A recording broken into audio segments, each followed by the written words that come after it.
उपमुख्यमंत्री अजित पवार चौकशीच्या फेऱ्यात सापडण्याची शक्यता। जरंडेश्वर कारखान्याप्रकरणी एसीबी चौकशी करणार।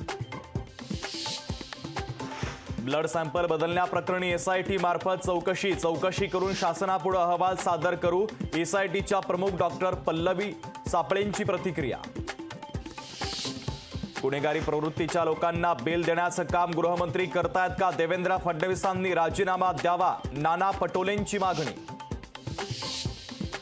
ससून प्रकरणी सखोल चौकशी होण्याची गरज। ससून प्रकरणी श्वेतपत्रिका काढा, सुप्रिया सुळेंची मागणी।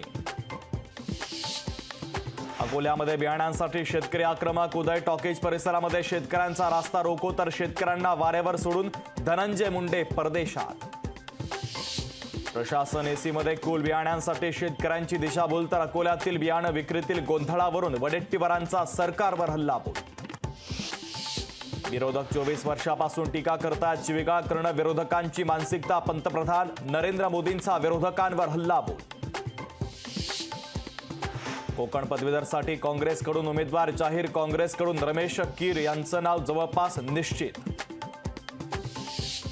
10वीच्या निकालातून एक धक्कादायक माहिती समोर। 10वीच्या मुलांना इंग्रजीपेक्षा मराठी वाटतंय कठीण। इंग्रजीच्या तुलनेत मराठीत नापास होण्याचं प्रमाण अधिक।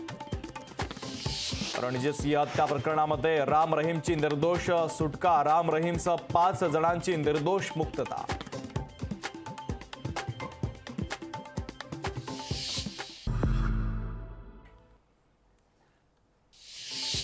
अमरावती जिल्हा रुग्णालयामध्ये रक्ताचा तुटवडा। जिल्हा रुग्णालयातील रक्तपेढीमध्ये केवळ 16 बॉटल रक्त उपलब्ध, तर रक्तदान शिबिरामध्ये घट झाल्यानं जिल्ह्यात रक्ताचा मोठा तुटवडा। भुजबळांना आवरलं पाहिजे। भुजबळ नेहमीच भाजपला डिवचत असतात। भाजपच्या निलेश राणेंचा छगन भुजबळांवर निशाणा। सोलापूरमध्ये काँग्रेसच्या शिष्टमंडळानं घेतली जिल्हाधिकाऱ्यांची भेट, तर ईव्हीएम स्ट्रॉंग रूमच्या भोवती जॅमर बसवण्याची केली मागणी। पुणे हिट अँड रन प्रकरणी ड्रायव्हरला नेलेली गाडी पोलिसांकडून जप्त, तर गाडीत जबरदस्ती बसवल्याचा ड्रायव्हरचा आरोप। छत्रपती संभाजीनगरमध्ये महावितरणाच्या कर्मचाऱ्याला मारहाण। लाईट गेल्यानं मारहाण केल्याची धक्कादायक माहिती। एमआयडीसी सिडको पोलीस ठाण्यात गुन्हा दाखल। नाशिकमधील धोकादायक वाडे जुन्या इमारतींना नोटिसा। शहरातील 275 घरमालक आणि भाडेकरूंना नोटिसा। संभाजीनगर गर्भपात प्रकरणामध्ये धक्कादायक माहिती समोर। गर्भपातासाठीचे मशीन सहजरित्या ऑनलाईन उपलब्ध। दापोली एसटी डेपोमध्ये डिझेलचा तुटवडा। इंधन तुटवड्यामुळे एसटीच्या फेऱ्या थांबल्या।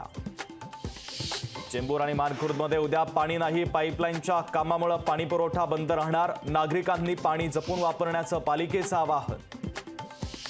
पुण्यात गुरुवारी पाणीपुरवठा नाही। पुण्याच्या दक्षिण भागात पाणीपुरवठा बंद राहणार, तर वडगाव जलशुद्धीकरण केंद्राच्या देखभाल दुरुस्तीच्या कामामुळे पालिकेचा निर्णय। विदर्भामध्ये उष्णतेचा तडाखा। विदर्भात पुढील 5 दिवसात तापमानात आणखीन वाढ होण्याचा अंदाज।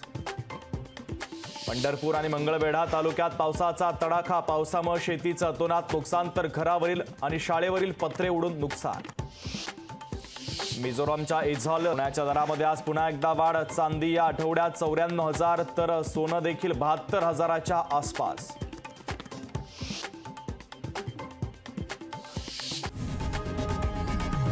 लोकशाही मराठी ऐका, पहा, जागरूक रहा।